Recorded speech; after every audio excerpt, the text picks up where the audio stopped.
And good morning, Vibe Tribe. You are waking up to the vibe. It's so great to be here with you this morning. I'm Joe Altieri, your host, here for you and here because of you. We've said it before, we'll say it again. Happy Monday, everybody. Monday, what am I saying? It's Wednesday. I'm still on Monday. But I can't wait till Friday. That's the funny thing about this. Hey, good morning, Keith and Lisa and Cindy. Give some shout outs here. Good morning, Sherry. And good morning. The king is in the house. The dedicated fan. You're all dedicated fans. I love it. Thank you so much. You guys are great. And I'm telling you, and when I say this, that it's because of you and it's for you, I mean every word of that. Good morning, Bob Panicia. Welcome to the program this morning. It's so great to see you back and have you in the room. We're going to have a great time this morning. As always, no exception to the rule. We have a great guest today, and we're going to talk about that in a second. But a couple things I just want to remind you guys. First, I want to start by saying thank you so much, Jenny Lee Toner. Man, if you did not watch Monday's show and you want to be inspired, like all the shows, okay? But Monday's show, off the hook energy, Jenny Lee Toner, thank you so much for joining me. I looked forward to it all week. She's a friend and definitely did an excellent job talking about all things to do with energy, positive energy, and meditation and healing. And man, we got deep. We talked about red blood cells. So make sure you check out the show I did on Monday with Jenny Lee Toner. I want to remind you this Friday, Jason Adamo and Doug Castine, they're back. They're back. And some of you might remember Jason Adamo and Doug Castine from when they were on the show 4 months ago. But we are going to help them promote their new album. These guys are fantastic. You probably know the name because I play their music on a regular basis. Super excited to have them on the show on Friday. And I want to let you know the website is updated. Please pay a visit. Yes, I'm going to get the newsletter out. I promise. I've been making promises, and I'm going to keep that promise because the newsletter is going out. But if you go to www.wakeuptothevibe.com, there you can sign up for prizes, contests, inspirational emails once a week. That email goes once a week. It's an inspirational email, and you too can get that in your inbox when you go to our website and volunteer your email address to me. I promise I will protect it. I will not share it. I will not sell it because that is between you and I. And it's good stuff. The shirts get here tomorrow. I'm so excited. Shirts, hats, coffee cups. And you have to be an email subscriber to win. So make sure you visit the website, wakeuptothevibe.com. Give me your email address and you will not be sorry. The web address is updated also where you could go shopping and you can buy this stuff. Buy something. Don't just wait to win it because there's no guarantee. And with 1,000 people signing up, I can't give everybody a t-shirt. It doesn't work that way. But hey, I'm excited to get the website rocking and rolling like it should be. Everything's updated. I took care of that yesterday. Go buy some apparel and accessories. I greatly appreciate it. And you're going to look pretty badass, to put it plainly, in your Wake Up to the Vibe t-shirt. And we even have ladies t-shirts up there too, just to let you know. So I also want to thank, now this is a very, very special thank you. The people who comment in the room, all of you who are typing good morning, all of you who are saying, I bought a shirt. But I love when I have a guest on the show and you comment to the guest and you comment on the show. When you download the music of the artist I have on the show, or when you purchase the book of the author, or when you reach out to the self-help gurus that I've had on the show, because they report back to me and it's awesome. I love getting that phone call going, Joe, I just got 2 people from your show called me up and they want to hire me for my services. That makes me super, super excited because we're working hard to bring you this positive energy, this inspiration. We want to make a difference in your day. It makes a huge difference in my day. But I love when I learn that you're taking advantage of it because you know what it means? It means it's working. How about that? That's what it means. It means it's working, ladies and gentlemen. That's why we're here. Wake up to the vibe. Like, share, post, follow, comment, subscribe to YouTube, Instagram, Spotify, Apple Podcasts, Google Play. I'm probably leaving something out. Our goal is to be everywhere we possibly can be. Now, it is that time where every single morning that we have Wake Up to the Vibe, we bring on an exceptional guest, and today is no exception to the exceptional guest because he's exceptional. So please, from Prince Edward, Canada, he's a multi-time TEDx speaker, founder of Blue Talk. What is Blue Talk? Well, we're going to tell you. He is a columnist for Entrepreneur Magazine and Forbes Magazine. He has interviewed over 4,000 world top leaders. Oh my gosh. No pressure on me interviewing the interview guy. Please welcome Corey Poirier. Good morning, Corey. Awesome. Well, thank you so much. I am super stoked and happy to be here. My cat, as we talked about earlier, decides to make an appearance whenever she realizes that she can be in the shots, and that's that time. All of a sudden, I see this fur exit screen left. That's and beautiful. She knows that. That's beautiful. We welcome cats, dogs, farm animals. It doesn't matter. Bring them on the show. Awesome stuff. Well, if I do a repeat appearance down the road, I'll bring on our goat. Do you have goats? No, I just before you said farm animals, I thought, okay, well, I'll bring on a goat or something next time. That's funny. A friend of mine is a yoga instructor, and on Facebook, she was doing goat yoga. Yeah. Have you ever seen that? I have, yes. Yeah, it's pretty funny. I think the funniest thing, not that we're going to talk about goats all morning, but I want to throw this out there because I had a band one time. I played a band, and I wanted to call it the Fainting Goats because I think it's just hilarious. Have you ever watched a video of goats fainting? I've seen a goat faint, like meaning not real time, but I've seen one clip, I think, but not an actual full compilation, which I now have to watch, I think it's hilarious. Like you could drive by and beep the horn and the goat will just faint. That's how they respond. Anyway, so listen, thank you so much for being on Wake Up to the Vibe. It's a great privilege and an honor to have someone like yourself on the show. So many things to talk about. Let's start with Blue Talks. I'm familiar with Blue Talks, but I thought it would sound better coming from you because it would be accurate. So if you don't mind, give us an overview. What is Blue Talks?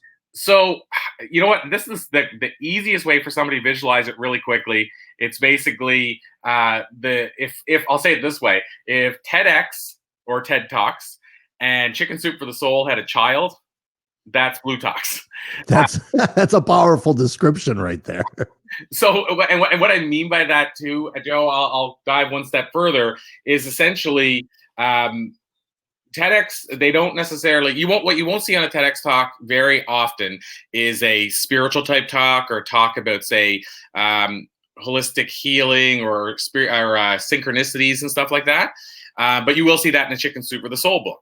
And so Blue Talks essentially is, and I'll explain too that it's not just live talks, but you could see a live speaker speaking about synchronicity or NLP or holistic healing or Reiki. So it's just, I think in a lot of ways, it's the depth that we'll cover and the direction we'll go. Blue stands for Business Life Universe. And so that means on that stage, you can see somebody talking business, you can see somebody telling a life story, or you can see somebody talk about the universe, which again, that would be that holistic area or right path. So it's any of those things. And then the other side, when I said it's not just on a stage, as we launch, we're going in with podcasts, we're going in with the book series, virtual events, and we've recorded 40 some speakers so far at live events that will start airing, going out every week in about 2 weeks' time. So that's it in a nutshell.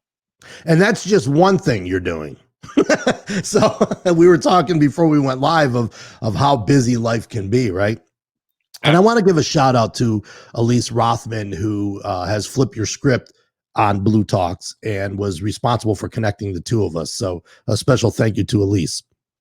But so now I like that though, because I'm a TED fan, okay, and a TEDx fan. I love both platforms, okay.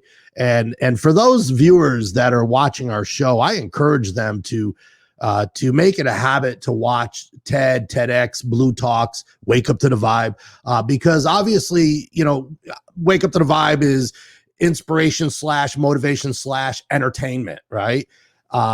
When you get into the spiritual, the holistic healing, the spiritual, the synchronicities, right? There's all these different angles on where your mind can take you, right? And these platforms like TED, TEDx, Blue Talks, and I'm going to throw myself in there because I like to feel like we are providing that. And so many people really, they're not familiar with it. Mm-hmm. You know what I mean? I ask people all the time, do you ever watch TED? And they'll say, what is it? And I'm like, okay, really? I don't know. So, so Blue Talks, how long has that been in business? It's fairly new. Yeah, it's so new that there's a two-part answer to that. So from a person on the outside looking in, they would think we're running for, let's say, a year. So I'll explain what I mean by that. But from the real, actual, official answer, we actually haven't launched until August 11th. So depending, if somebody's watching the replay, they might be just watching it as we're launching. But when I say that, just to clarify why that's still not an accurate answer either, because back in September last year, we filmed our first Blue Talks Live. Well, for that audience that was there, in their mind, we were still launched because they still came to a live event where they watched speakers and got inspired and all that kind of stuff. Right. And then we started sharing mini clips, video clips, and photos. And then the virtual event, what is this, July? So earlier last month, we ran virtual events over 2 weeks, and we ended up having over 20,000 viewers. So it was a really big event. And that, so for those people watching that, they would say, well, you guys are already launched. So technically, I guess you could say we've been launched for a while, but as far as the official, almost like a grand opening of a store that's been open for a little while, our grand opening is August 11th. That's when we're going to start rolling out weekly. So you're alive, but just not live. Right? You're going to be live very soon, but you're alive without a doubt. Yeah, and even the website's been up, and we've been getting a ton of visitors, even though, again, we're not officially live. So it's sort of live, sort of not live. Yeah, got it. Very cool. So what I was watching last night, your TEDx talks, and for those of you who are not familiar, it's public speaking. You're in a forum where you have an audience. It could be an auditorium, it could be a theater, it could be a banquet hall. It could be wherever you could put an audience, right? And you're a multi-time TEDx speaker. Now, I want to touch on the 3 videos that I watched. I loved all 3 topics, so I hope we can get to some meat and potatoes in the short time that we have this morning. But the first one that I watched was on crushing fear. I want you to run with that from there, because fear of public speaking, fear of dying, right? That's pretty critical stuff. Yeah, so I'll run from there and add that why that topic was so important to me, why it spoke to me to get that message out, was because I can look at both sides of my life, pre-fear, post-fear. And of course, I'm like everybody, I still have fears, but they're a lot smaller and there's a lot less of them than there once was. Well, post-fear, previous to getting past my fears, I felt like I wasn't really living my life fully. Like I was terrified of public speaking. I tell that a lot of people are shocked, but I was terrified of public speaking. I terrified of heights, even though I've jumped out of a plane since. Terrified. I can't swim, and I've surfed twice. So a lot of these things that I would have never even considered.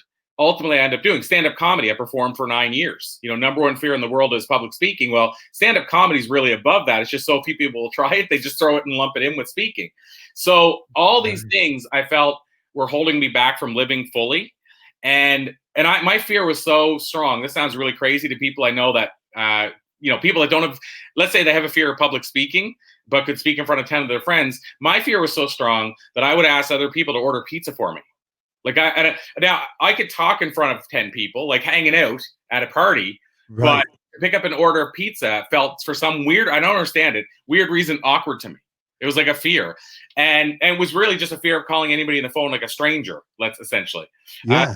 So I never did any of the Jerky Boys prank calls when I was younger, because right.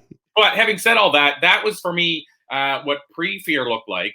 And then, to be honest, the biggest step inside my comfort zone, I think, in a lot of ways, was the catalyst moment that allowed me to expand my comfort zone, which was me getting on a stand-up comedy stage. And I was tricked into it, but I had this vision of being a guy at the bar, an old man pointing at the stage with other comics performing years later and saying, I wish I would have done that.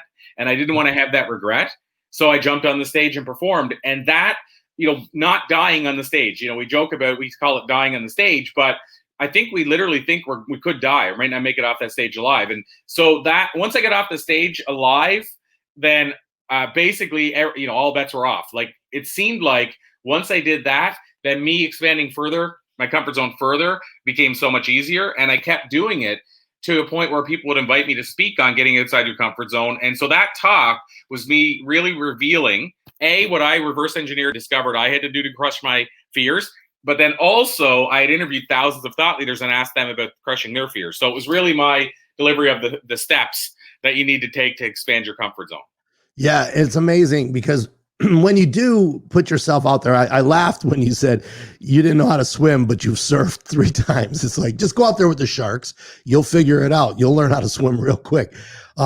It's a high. There's a dopamine that kicks in when you put yourself out there to overcome that specific fear. And then you do it. Like, I've always wanted to jump out of an airplane. I don't have the guts. I've always wanted to skydive. I don't have the guts because of fear, right?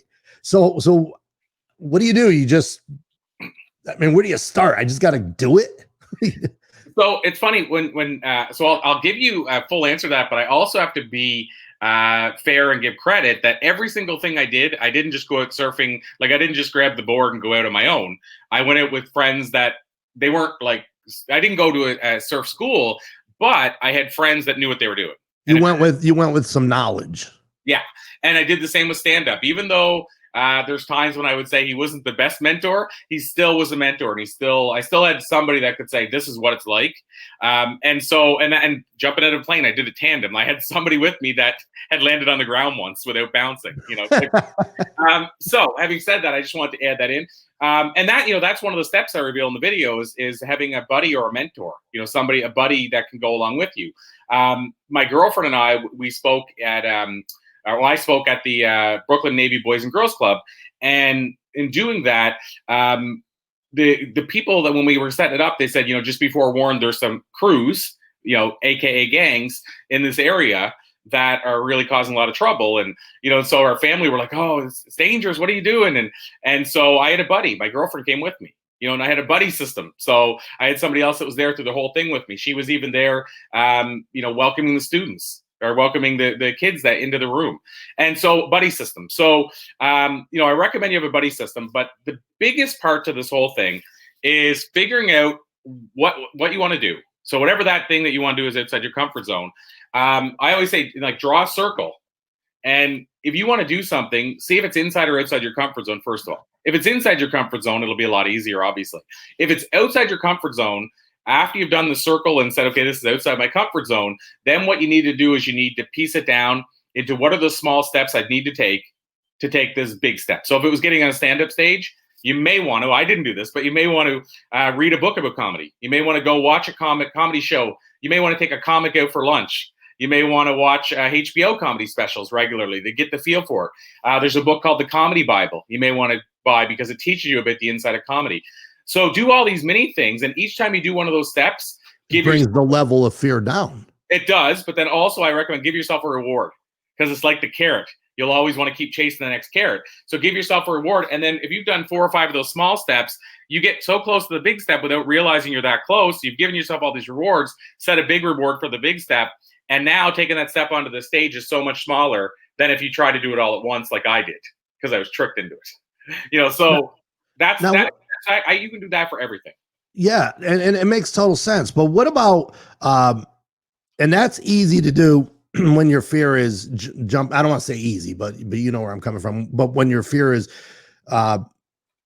being in water that's over your head or jumping out of a plane or public speaking or doing comedy. But what about the fear of dying?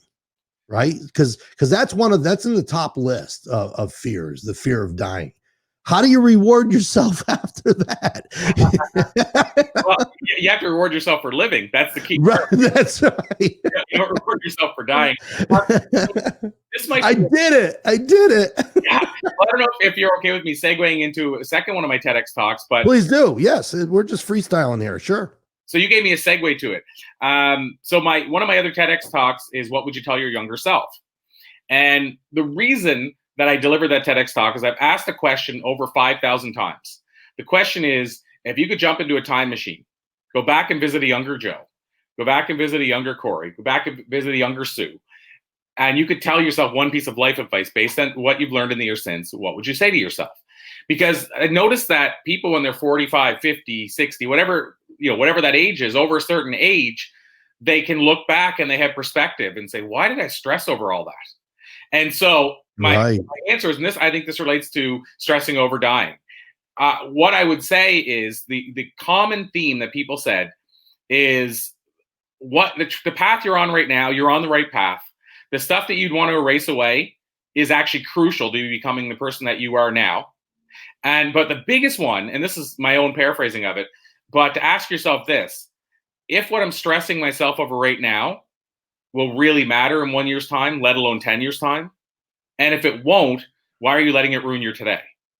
Right. And so what I'm saying about that is, when you think about that, even the stressing out about dying, if you die in a year's time, it won't matter. Meaning, like, what you were worried about won't matter ever. Right. Make that permanent, at least this form you're in now. And if you don't die, then you basically die day after day worrying about dying for that. Right. So, when you think about it, Robin Sharma, the guy who wrote The Monk Who Sold His Ferrari, had a great quote one time he shared with me. And he said that basically, two-part thing, but he said, as far as dying, there's a lot of people that die at 20 and wait till they're 80 to be buried. Oh, wow. And he called it Walking Dead. And he basically said they're the zombies that are walking around not living on purpose, whatever that looks like to the person. But to me, that's the same thing as you worried about dying. And I'm not judging anybody for this, but same thing, but you worried about dying is really, if you live that way, in some ways, you've already died a little bit. Right. And to put another quote in there, and I'm paraphrasing this one, but I think it was Gandhi who said something along the lines of, live as if you could die tomorrow, but plan as if you could live forever. I like that. And so again, same idea is live every day like it's your last. If you're worried about dying anyway, then what would you do on your last day? And live that way every day. It totally makes sense. And you just brought me back to something, and I don't remember who said this to me. I was, at one point in my life stressed out, and they said, Joe, you got to ask yourself what you're stressing over. Is it going to affect you 5 minutes from now? Is it going to affect you 5 days from now? Is it going to affect you 5 months from now? Is it going to affect you 5 years from now? Sometimes when you just stop in your tracks and you start to look at, hey, you know what? 5 years from now, this is going to have no impact whatsoever in my life. So I might as well let it go in the next 5 minutes, because you start to look at the value of the stress, which there really isn't any. Stress never fixed anything, right? No, and I'll give people a great book if you want to, beyond what I just said, if you want I'm going to call it a massive tool to help battle you in this worry, because really at the end of the day, it's still about worry, is we talked about him off air, but Dale Carnegie, he wrote, first of all, a masterful book, first book I ever read in my life, How to Win Friends and Influence People. But he wrote another book, and it's weird for me to say little known book because it sold 15 million copies. Yeah, right. It's not really little known, but a book called How to Stop Worrying and Start Living. And that book will give you the answer to the question you asked. Now, it involves reading a full book because it's so amazing. I wouldn't do it a service if I tried to sum it up. Like, every chapter gives you another strategy for stopping worrying and starting to truly live your life. But that's what I'd say. Grab that book and it'll give you those answers. That is. And Dale Carnegie, yeah, he's done pretty well for himself. He did okay. What I heard is that he personally, at least through his program, this is before his passing in the 50s. He personally trained over 1 million people in public speaking. And that's not through books. That's like courses that they ran all throughout the U.S. Yeah, yeah. I think before we went live was talking about how I was forced to take a Dale Carnegie course when I was a kid, and had to ask myself why I was there. And now, I'm 55 years old, and I look back and I say, man, I'm so grateful for that course. It's just good stuff. It teaches you how to think, right? Well, I shared this with you too, that I didn't read my first book until age 27, which is very unique to hear, I think, in these days. No books pulled me in, like they just couldn't pull me in. But here's something I decided I'm going to do, and I can't take credit for it. A friend of mine does it, but I decided my kids are going to get paid to do book reports for me, and they're going to hate me at the time. But to your point, whenever they're 30 or 25, they're going to say, "I can't believe he did that for me. That was such a blessing." But they're going to hate me at the time. Well, Like, do a book report and Think and Grow Rich when you're 16. Like a person's going to go, I don't even know how to fully grasp all these concepts, but later on they'll serve them. you're going to pay them to read these books? Yeah. If my parents paid me to do my homework, I probably would have gotten straight A's in school. Seriously, that's the way I was wired. I definitely would have done well. Well, you didn't hear this from me because I might get a lot of flack for this, but I won't. I mean, I may pay. Yeah, well, I'll figure this out when time comes. But I will pay them more to read Think and Grow Rich and How to Win Friends and these classic books than I will for bringing home an A. And that's where I might get some flack. But I think school is very useful and powerful. But I think what you learn from a life perspective from these masters, the giants of the world, it's priceless. Wow, what you just said is so true. And I'm on your side. You're not going to get slack from me on this because I believe in these books. I'm a junkie when it comes to these books. But imagine being in 11th grade and reading Think and Grow Rich, which is about inner wealth. A lot of people, sometimes they hear that title and they think, oh, how am I going to accumulate money? No, it's how to be successful, how to be confident, how to love your life and go out and get it and overcome fears. Talking about people like Andrew Carnegie and Henry Ford and how they did it, the greats, right? But there's another one called The Millionaire Next Door. I can't remember who the author is. Do you happen to know? I you know what I want to say, but I'm thinking I'm going to say wrong. But I want to say David Bach, but I might be wrong on that. But yeah, I know the book you mean. I have it out in my library. Well, imagine reading that when you were in 11th grade. You would think differently about how you spend your money. Like, you are right. Instead of coming home with an A, come home and go, Mom, Dad, school's making me read this book called The Millionaire Next Door. And then we're going to read Think and Grow Rich. And then we're going to read How to Win and Influence Friends. Whoa. I guarantee, if those were the 3 books that school made it a policy to study, the students who took that class would be further down the road than the student who came home with an A in gym class. You're so right. And I'll tell you something that has been it's been proven through this group. I was told this by one director in one branch. So I'm going by her word. I'm taking her word on this. So I'm going to share it, but also preface it by the fact that I'm going by what she told me.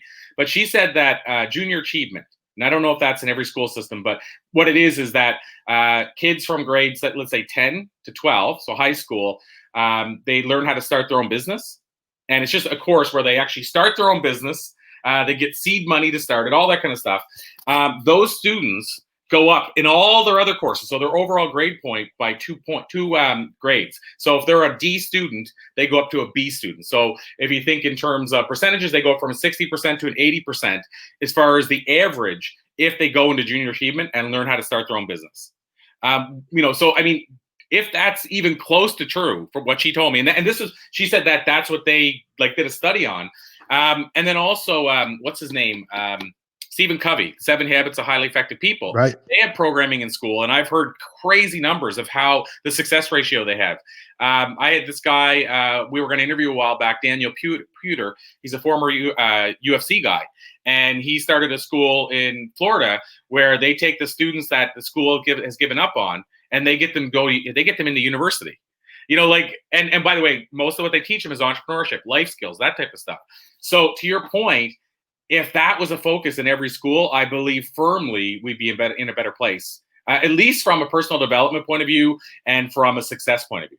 Absolutely. Absolutely. Just the other night, and it kind of plays into this when you talk about kids learning entrepreneurship. The other night I was watching Shark Tank, and you know how every now and then a young kid comes up with something and he's pitching Mr. Wonderful.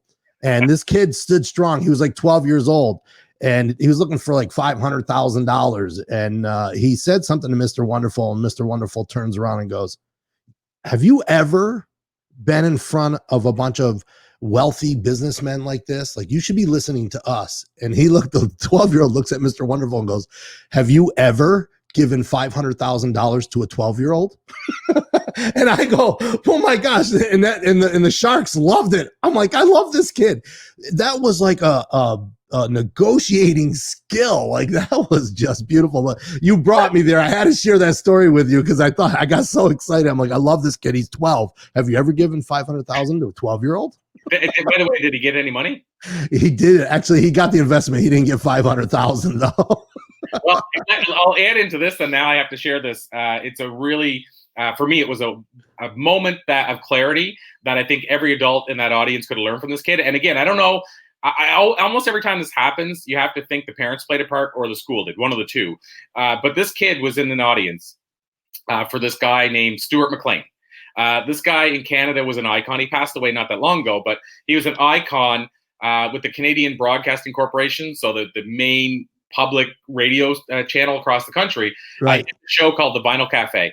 And he told these stories about, and he made them up. They're fictional stories about these characters living in Cape Breton, Nova Scotia, Canada. And they were in the mines, and like he weaved these stories, and he ended up writing, I don't know how many books he had, like 25 books. He had the show weekly. I think it might've been daily, but I'm going to say weekly to be safe. And I did an interview with him, and he invited me to one of his shows, and we went to the show, and we were in the audience, and he asked, does anybody in the audience have any questions? And that was part of his format, is he would do storytelling, then the audience would have questions, and he'd bring a live entertainer on, storytelling, questions, live entertainer. And he'd been doing it for 27 years at that point. And so he asked, anybody have any questions? And this little tiny hand goes up near the front. And he said, yes, sir. You have a question. He said, what's your name? And he said, Malachi. He said, how old are you, Malachi? And he said, 8. I think it was 8. And he said, you have a question for me? He said, yeah, can I go up on stage and interview you? And Stuart stopped everything. And he said, okay, this is a lesson to the adults in the audience. How many of you, take the people out of the room that have the fear of being on a stage. How many of you would like to come up and interview me? And, let's say 200 hands went up out of 1,000 people or something like that. And 20% would be a huge number in an audience when it's going up on a stage and speaking, because you don't know, he might invite you up by asking that question. Right. So some people keep their hands down just because they're scared he'd say, come on up. Yeah. You don't want to be the person in class getting called on, right? 100%. So he said, and he threw a number up, but let's say it was 200 people. 200 of you would have loved to come up here tonight. And guess what? All you would have had to do is ask, but you didn't. The 8-year-old asked. And so he said, the lesson for you guys is, if you don't ask the question, the answer is always no. Malachi, get up on stage here. And so wow. Malachi went up on stage. I'll finish the story because it's a cool ending too. Malachi sat across from him, did his interview, which was 2 questions. And they weren't even like deep reporting questions, but they were just 2 questions. And then he took 2 quarters out of his pocket and handed them to Stuart. And Stuart said, what's that for? And he said, because my parents always told me, and this is why I think it came from the parents, you got to pay people for the value of their time. And so Stuart stopped for a minute and he said, you know what, Malachi, I'll take 1 quarter and you take 1 and we'll never forget our night together. Wow. So there's so many lessons in that, right? Imagine being in the audience watching that. You're going, man, I wish I raised my hand. True story. But the other side is, think about the flip side of the kid that taught them that lesson, and imagine if it was from his parents or something he learned in school. And what I'm getting at, to your point, imagine if all kids learn that stuff and were willing. It doesn't mean they have to conquer fear of getting on a stage, but they were willing to ask for what they wanted rather than have fear and just never taking that step. So I think we definitely are onto something that the school system should be at some point looking at. I mean, I think it's a big institution that it takes a long time to steer the ship, but I would love to think that they're at least looking at how can we start bringing some of this stuff into the school system overall. Yeah. Well, there's a technique in sales training that they talk about, be the 5-year-old, ask why. You're a salesperson and you're sitting down with your prospect. Be the 5-year-old. Why do you do that? Why did you choose that company? Why are you using that particular product? And be the 5-year-old. Just keep asking, that kid that you want to send home, like, kid, time to go home to your parents because you ask way too many questions. But imagine sitting down with a kid and saying, look, asking questions is so valuable. Maybe they did. Maybe that's why the kid wouldn't stop asking me questions. I sent him home. Poor kid. yeah, you're right. Well, there's that thing, the 5 whys. Have you ever heard of that? The 5 whys? No. Does it kind of play into what we were just saying? What is the like 5? what you just said. They say that's the best way to get to the heart of something. So whether it's your purpose, whether it's what you want to do, but the gist is, if you say something, I go, why? And you give me an answer, and then I go, yeah, but why? And you give me an answer, and then I go, yeah, but why? And what you're trying to do is peel back the onion layer. And they say, whether it's marketing, coming up with business strategy, developing your purpose, that's the way to get to your core. And it makes me think of an episode of Friends where Phoebe was teaching them how to get to what was really deeper. And she said, she played this game where she asked these questions really quick. What color is your hair? What this? What's this? What this? Why do you hate me? You know, and you're just getting your first thing that came to your mind. And then the last one was the deepest one. So it's like the same thing. So yeah, I think there's a power in asking questions the right way. Absolutely. Boy, there's so much stuff like within. You talk about peeling the onion. We could peel every one of these topics and go down a road for another hour. Now you have a book out called Why. Is it the title of the book? It's the book of Why and How. The book of Why. The book of Why and How. Yes. Why? Segue, right? I had to. It's funny. In the first of the book, I said, and I believe, I hope this is true, meaning I believe what I wrote to be true, is I said, I wouldn't contribute this book in this way if I didn't feel like I had a message that hasn't been shared in this way. And so for me, I felt like people needed to hear the message in a different way. And so this is the best way I can explain it. I'll tell you the let's call it the guts of the book. But basically the book is 3 sections. So I built it like that, 3 acts, almost like 3 acts in a play. Act 1 is why, and it's essentially me helping you figure out what your calling is, what your why is, what your purpose is. We dive a lot deeper, though. We go into, I ask the 4 whys, why not you, why not now? And we dive into all those areas. And then that's section 1 or act 1. Act or section 2 is called Thriving, and it's me revealing the 5 top things I've learned interviewing. Now, it's funny because in my bio, you mentioned 4,000, and this is on me because I haven't updated it to tell people, but we're actually over 6,000 now.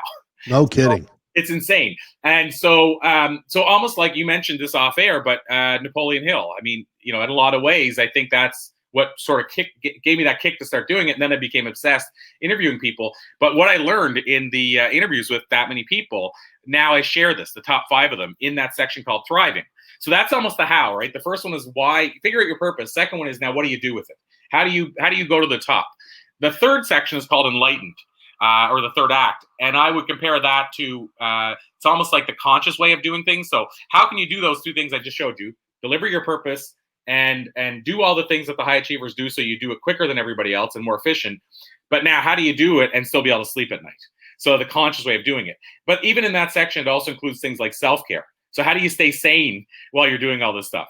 And then the bonus section, which makes the book completely unique, is 400 quotes of those 6,000 from those 6,000 people I interviewed. So these are direct quotes that I got their permission to publish in the back of the book. So that's the book. And really what I hope is people leave figuring out the purpose. And here's the thing, it's each section is written as its own thing so that you can skip the first section. If you know for 100% sure you figured out your purpose, you can dive right into what you do now. But the book is written so that you, A, can figure out your purpose, B, know what the highest of achievers are doing so you can emulate them, and then C, do it in a way that you can sleep at night. And then finish off with insights that could change your life. That's the book in, what was that, a 2-minute nutshell? No, but that's beautiful. You know what I'm thinking to myself? I would buy this book, and I'm going to buy this book for the quotes alone, because so much comes out of a quote. Especially when you're dealing with thought leaders who have so much wisdom and experience to share.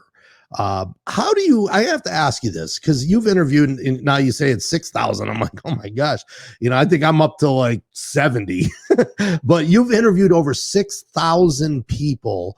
I'm sure some of these folks were for stories. I know you're a columnist for Entrepreneur Magazine and Forbes Magazine. And how do you choose? Is there like a book of lists that you're going down and saying, okay, yep, need to call Zig Ziglar's kid. We need to call, like, where are your guests coming from? Well, it's an interesting question. And a lot of times too, people get, like they get curious about the numbers. Like, how did you get to that big a number? Because, and a lot of them will go to the podcast. On the podcast, we've probably interviewed, I want to say between my podcast, probably about 1,500 there, that one way. And so people are, because you start thinking the timeline, how could you do that many interviews? And it always makes me think of that, because I have somebody I know, and I won't say a name or anything, but said they did X amount of operations in a year. And when I crunched the numbers, it would have to be like 15 a day. And I don't know any doctor that could do that many a day. So just like you question the numbers. Yeah. So where the 6,000 comes in is I actually had a newspaper. And I know I shared this with you off air. Newspaper for 5 years monthly. And I had to interview almost 100 people to fill that paper every month. So that's where the real big number started. Like that got me up to like 3,000 doing that for 5 years. Right. So just to say where the numbers came in terms of, and every one of those has been documented, meaning like whether it's in the newspaper, whether it's in, I did a book series too called Conversations With. And each of those books, we interviewed about 75 thought leaders and shared their story in the book. So they've all been, shared in some way, shape, or form. In terms of how I choose, it's interesting because at first the newspaper was in a regional area. So I was just approaching business owners that I thought had a really cool local story. And then I went, when I decided that I was going to take this serious, I built a Dream 100 list. And there's a story about how, again, if you don't ask, the answer is always no. Usually when I'm doing a keynote, I share that story about Stuart McLean when I talk about me asking for the interviews, because asking was a big part of it. There's a strategy I used and stuff too. But on that first list of 100, I asked people in the audience, how many of these people do you think I was able to reach? And I'm putting the names up on the wall. And if they're sort of in the know of the thought leaders, they realize these aren't easy people to reach. Like T. Harv Eker, who wrote The Secret of the Millionaire Mind, Jack Canfield, Chicken Soup for the Soul, Lisa Nick, The Secret. And so I put these names up, and people are saying to me, I don't know, 10? Did you reach 10? Anyway, the number, and this is after like 4 or 5 years, because I kept working on that one list. The answer was 93.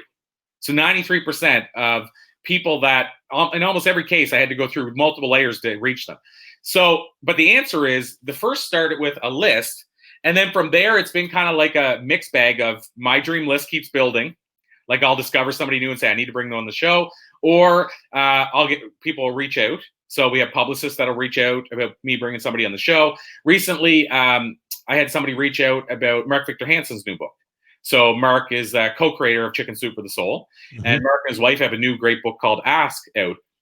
And so I had somebody that reached out about bringing him on the show. I had somebody that reached out. We didn't do the interview, but somebody reached out about Stedman Graham.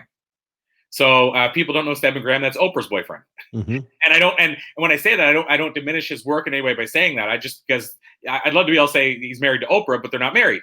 Right.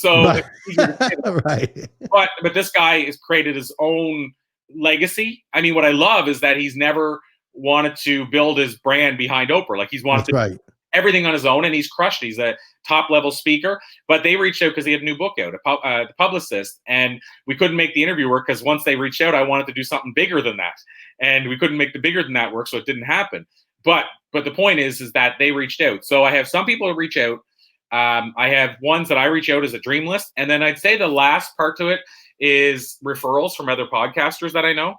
They'll say, dude, you need to hear this guy's story. You need to hear this girl's story. You need to get her on the show. Or they'll just email and say, hey, Corey, meet so-and-so, meet Corey. I think they'd be a good fit in your show.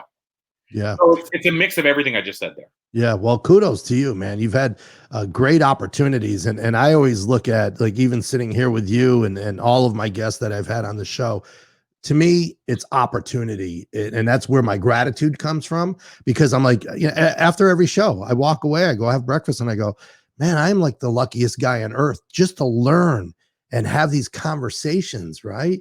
Now, there's one thing that you and I need to talk about, which means I need to have you back on the show, okay? But I want to talk, I loved your TEDx talk that you did on if you wanted to change the world, or if you wanted to create change, right? And what stops you? Like if you want to have impact on the world. And I just love that topic, because you can extract so much from that topic. I'm going to save that for another day. But if before we go today, can you tell me what your passion on the youth, right? You have a couple projects that you're working with the youth. Why? There I go back. Now I'm never going to use the word why the same again after this show. Well, why? Well, I know everybody's passionate about kids, right? But you're giving it some effort here. So there's a couple of parts that, one hand, I now am a father, and now it started before that, but I am a father. So obviously that plays a part now. It increases your passion because you realize these are the leaders of tomorrow more than you realized before. At the same time, I had, I was, full disclosure, when I was growing up until I was about 25, not a kids person at all, which is really weird for me to say now. But that's 20 years ago, right? We live a long time if we're lucky. And it's amazing how much we can transform.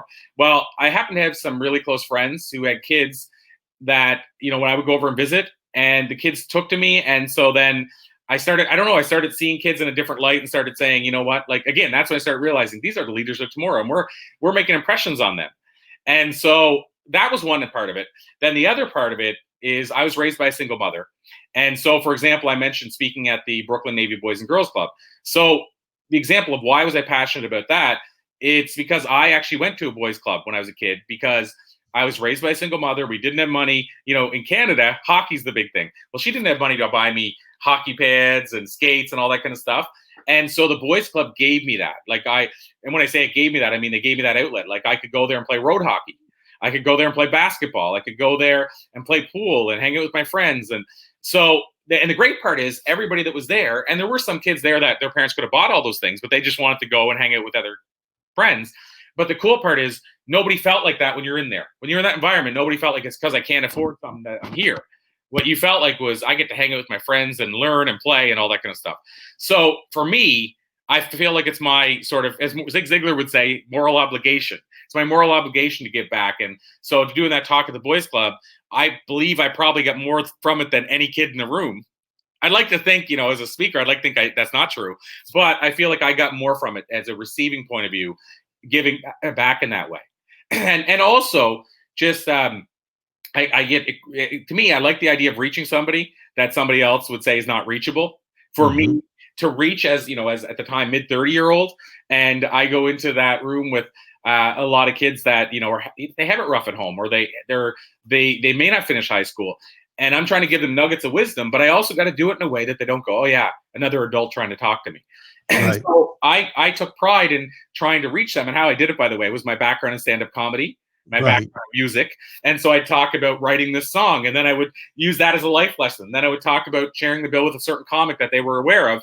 And then I would weave that into a life lesson. And so I would so it's almost like the band that plays a new song and then a hit, a new song and a hit. Right. I would with the hit, which was like a story about this when I bombed in stand-up comedy, and then I would go, here's a life lesson.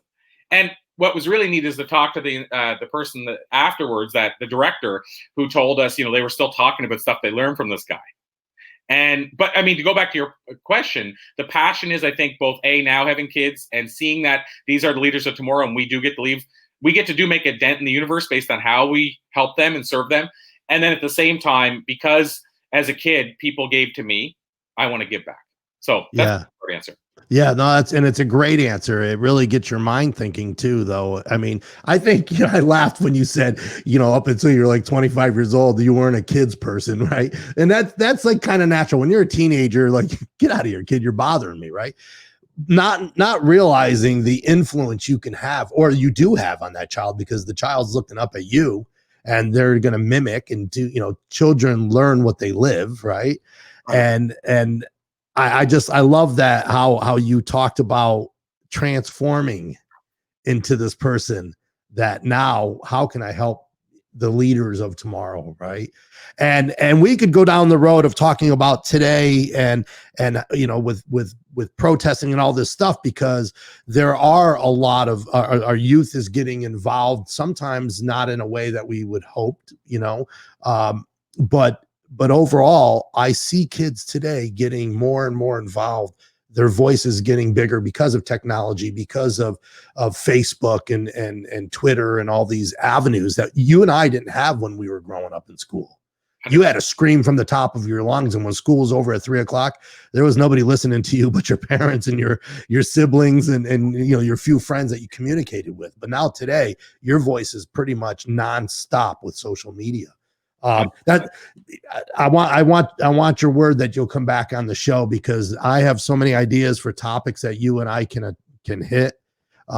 This to me was like a general overview of who is Corey Poirier, man, because I read up on you and I'm like, this is an interesting guy. Let's get him on the show and let's start there.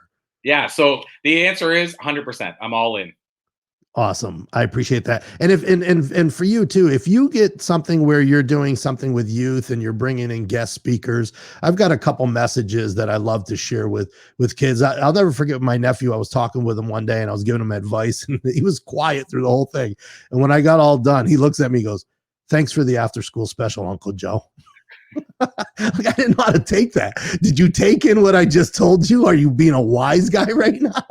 Yeah. Which he was. Yeah, I love it. That in a lot of ways, that's such a kid, but at the same time, as you said earlier, we don't know what's going to sink in. That's right. And it was a lesson learned on my part, because I was sounding like an after school special. It was more of a lecture than it was any type of a talk or education. I was probably mad at him over something, but so Corey, if somebody wants to follow you on Facebook, they want to follow Blue Talks, they want to buy your book, is there a central location? There's all these facets to your life. Is there a central location where we can get all this information on you? So I'm going to say 90%. Blue Talks isn't up there yet. So 90% of everything you can get at thatspeakerguy.com. So thatspeakerguy.com. I say that because we do have a URL for the book. We do have a URL for Blue Talks. But if you go to thatspeakerguy.com, if you're willing to do a little bit of looking on the site, you can actually see where it says buy the book. But if you're watching that, this way you can go to my site and you can connect with me on social media, because all the social media links are at the top of that page. My TEDx talks that you were talking about are on that page. My articles for Entrepreneur Forbes on that page. And then, like I said, the link for the book is on that page. So everything as far as that goes is there. If you want to learn more about Blue Talks, it's pretty easy. It's Blue Talks without the E in the blue. So Blue Talks, BLU.com. Got it. And is your book available on, all the book sites, Amazon and Barnes & Noble, so forth? Absolutely. And the key thing is, the only reason I said if you go to the website and go to that link is when you go to that link, it actually, on the main URL for the book, it actually has all the pages so you can choose. It's on Target, Walmart, Amazon, wherever you buy books, Barnes & Noble. Wherever you buy books, you can get a book from the author right here, ladies and gentlemen, Corey Poirier. Thank you so much for joining me. I'm going to close the show out with you, so just hang tight with me and you and I will talk, just kind of recap a couple of things here. Don't forget, ladies and gentlemen, Friday, Jason Adamo, Doug Castine here live performing some of the greatest music this side of the Mississippi. So make sure you join in, and please visit our website, wakeuptothevibe.com, where you can now buy your apparel, your accessories, and you can find links to all of our guests and so much more. Have a great day. Pay it forward. God bless. We'll see you later.